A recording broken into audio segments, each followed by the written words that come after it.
This, ladies and gentlemen, is running 100% natively on Linux using the Vulkan renderer.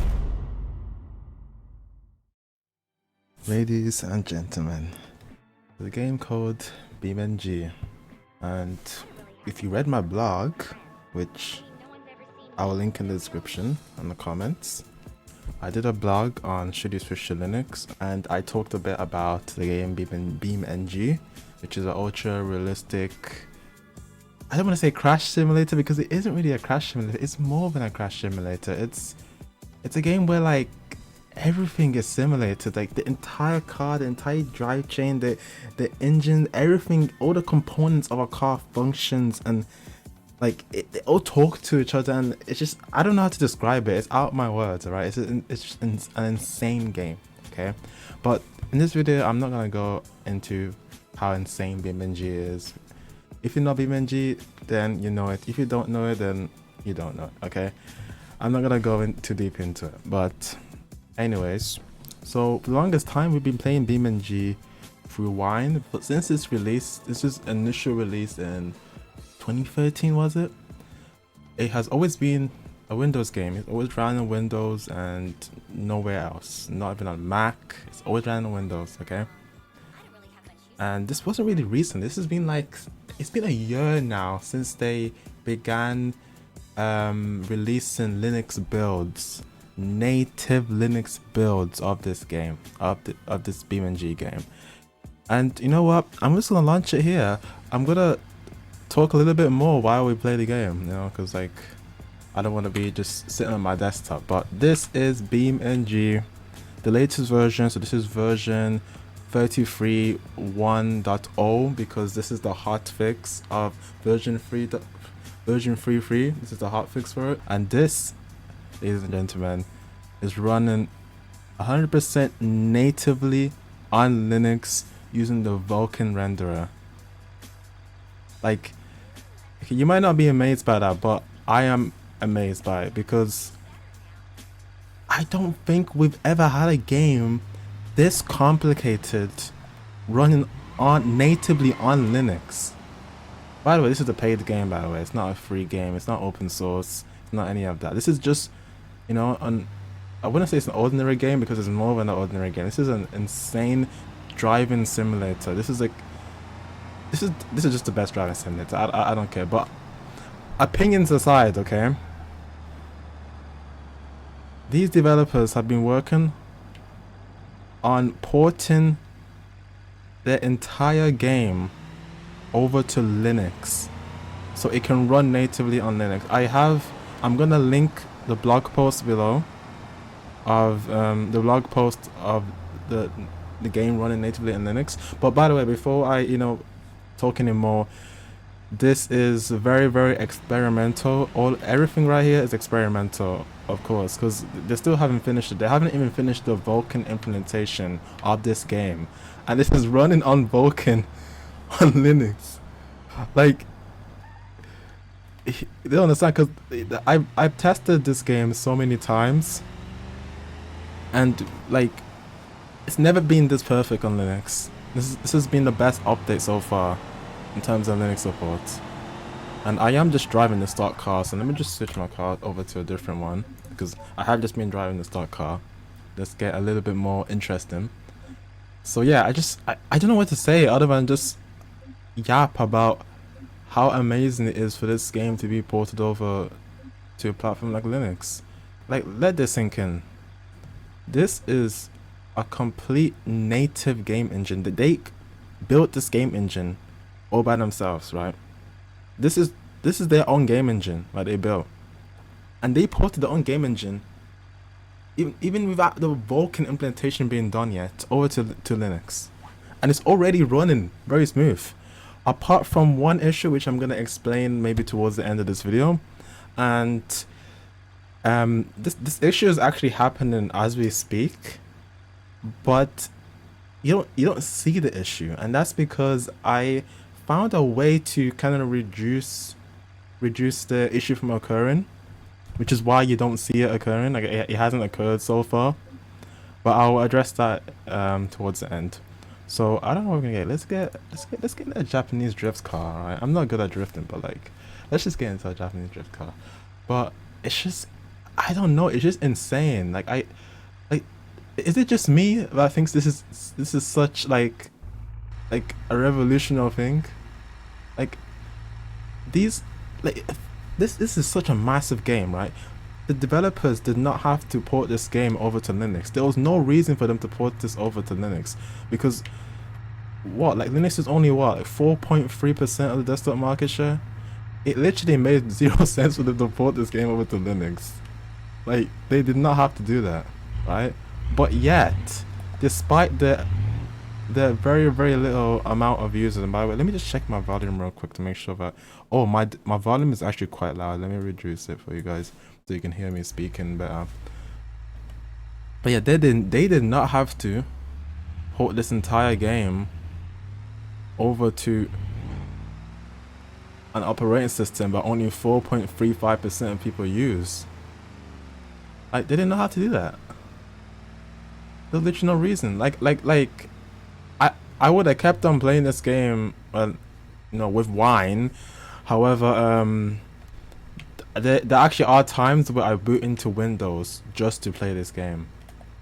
And the reason why I do is because there's a plugin which allows you to add multiplayer to this game, right? And the plugin runs like it runs a complete trash under wine because basically it's a mod. So the multiplayer does not exist in this game. It's not officially a thing in BeamNG. So you have to have a mod that basically like interacts with a server that's running in the background, and that server is interacting through a Lua script, which the Lua script is then kind of transferring what it gets from the server to your game, and it's all this complicated stuff. Okay, so you have to have a server running on the background, and you can do it with wine. I have done it with wine and with success. However, it's really unstable. It's very unstable when you start adding mods. So I just boot out of Linux. I boot into Windows. Boom, install the mod. It just works. It just works a lot better. That's the sad truth. It just works a lot better on Windows than it does on Linux. So that's why I boot into Windows, play this game. But you know, now we might slowly start seeing, you know, cause that was literally the only reason why I booted into Windows was to play this game with my friends, right?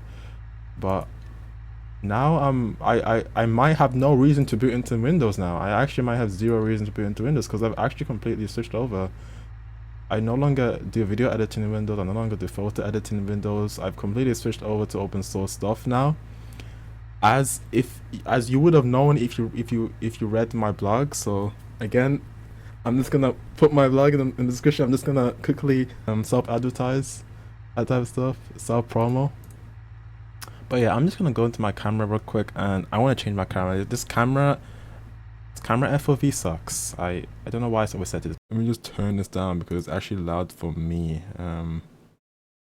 Audio, it's called the F mod. Interesting enough.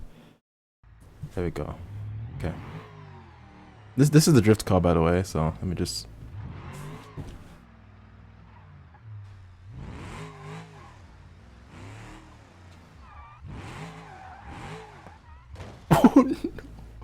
okay, anyways, if you guys don't know what BeamNG is, I'm gonna show you what BeamNG is. You'll see it in like a few seconds of me driving what BeamNG is.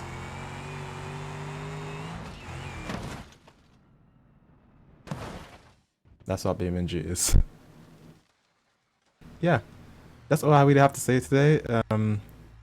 This is such an amazing thing. If you want more information, please read the forum post I'm about to link in the description.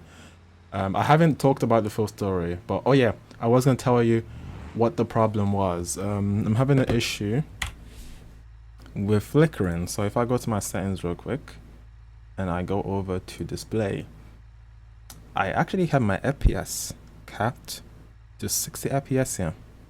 It's capped for a reason. That is the reason. And the developers of the game seem to not be having this issue. However, me and a number of other users are having this issue, and that's why we are currently, I'll go over to the blog, we currently are talking about flickering. Let's go here. Multiple users mention flickering. So yeah, that's the current issue we're having right now. Flickering. And I have no idea why this is happening, but for some reason capping my FPS, and it has to specifically be 60 FPS. If I go up to like 75, it might not flicker, but there might be like some time where it does flicker, like right there, see? So it has to be specifically on 60 FPS, and then the flickering is like basically like non-existent, although it still is there. It's just very, very reduced. So yeah, that's the current issue I'm having. And yeah, I hope you enjoyed this video, and I don't know what to say, man. The year of Linux gaming. I think this year was the year of Linux gaming. I think it really was, because not only, you know, has Wine gotten better, has Proton gotten better, you know, as all this stuff, as some games allow, like some games like Overwatch allow the anti-cheat to run on Linux, you know, and run on the user space. Not only do we have things like that getting better, but we also have graphic drivers getting better, graphic card drivers getting better as well. For example, on NVIDIA, NVK, that have gotten really good now, like it's literally usable, and things have just been improving. By the way, also some users have claimed to get more FPS using playing BeamNG on Vulkan on Linux, an incomplete Vulkan implementation. They're getting better FPS running on Windows. Insane. So yeah, that's it really. Thanks for watching the video. Hope you enjoyed it, and peace. What am I gonna do? I bet that if I could sleep though, I'd probably dream about you. And that's why I don't wanna sleep, I've no mind left to lose. These lyrics getting so hard to read, my artistry's my news. But I'ma win it all, independent all for the cynical critics. If you rip it, leap or fall, sick of all self-ridicule, gotta get it all together even though we're not together anymore. I'm mature now, got the cure now, burn down every bridge, get this, it turns out, this should burn hers down long before I figured ours won't work out. So I'm sitting in this herb cloud, as though it turns around my mind's